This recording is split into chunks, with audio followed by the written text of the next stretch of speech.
Anand sir గారు, sir ఇందాక నేను చెప్పిన అంశాలు జగన్మోహన్ రెడ్డి గారు సైలెంట్ మోడ్లోకి వెళ్ళారని జరుగుతున్న ప్రచారం. ఆయన అంత సైలెంట్ మోడ్లోకి వెళ్ళిపోయి క్యారెక్టర్ ఏం కాదు, ఏదో జరుగుతుంది, మళ్ళీ రీబ్యాక్ అవుతారు, మళ్ళీ దూసుకొస్తారు అని చెప్పి వాళ్ళు చాలా కాన్ఫిడెంట్గా చెప్తున్నారు. అనంతబాబు ఇష్యూ కూడా మీరు చాలాసార్లు మాట్లాడారు. ఏంటి అనంతబాబు కథ ఏంటి? ముందుగా మీకు ప్యానల్లో ఉన్న పెద్దలకి హృదయపూర్వక నమస్కారం అండి. ఇప్పుడు అనంతబాబు గారు లీలలు అనంతం. మేము అతను ఈ డ్రైవర్ని హత్య చేసినప్పుడు అతని గురించి విపులంగా మీడియా ముందు చెప్పడం జరిగింది. ఇప్పుడు కూడా మళ్ళీ ఒకసారి గుర్తు చేస్తాం.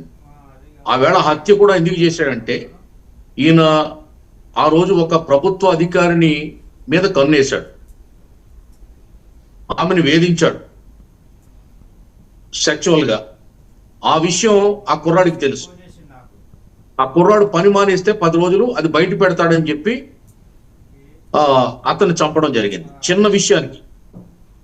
అలాగే ఈయన మొదట్లో ఒక గిరిజన మహిళని, వంతల రాజేశ్వరి గారిని ఎమ్మెల్యేగా టికెట్ ఇప్పించి గెలిపించుకుని ఆమెని కాలుతో తన్ని ఇంట్లో అంట్లు గడిగించుకుని నానా యాగి చేశాడు పాపం.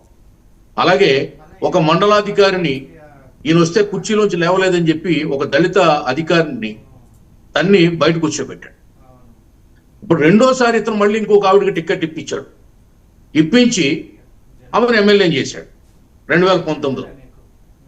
పబ్లిక్ గా మీటింగ్ జరుగుతుండగా ఏమే ఇటు రావే అని పిలిచి వేదిక మీదకి ఆమె మెడలో తాళి కట్టి ఈ రోజు నుంచి ఇది నాకు పెళ్ళం అని చెప్పాడు.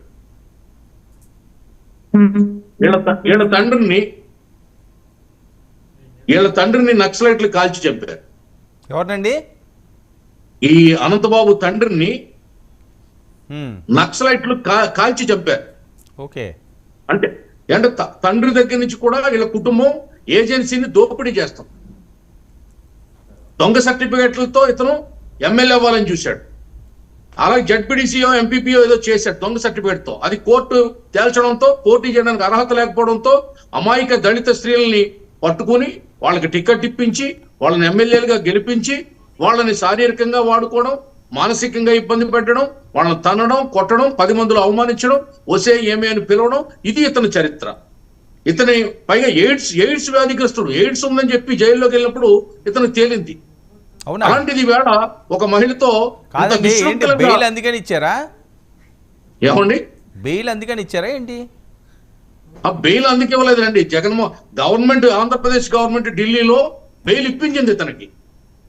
వాళ్ళు సుప్రీం కోర్టులో గవర్నమెంటే స్వయంగా బెయిల్ ఇమ్మని చెప్పింది ఇతనికి. అది జగన్మోహన్ రెడ్డి గొప్పతనం.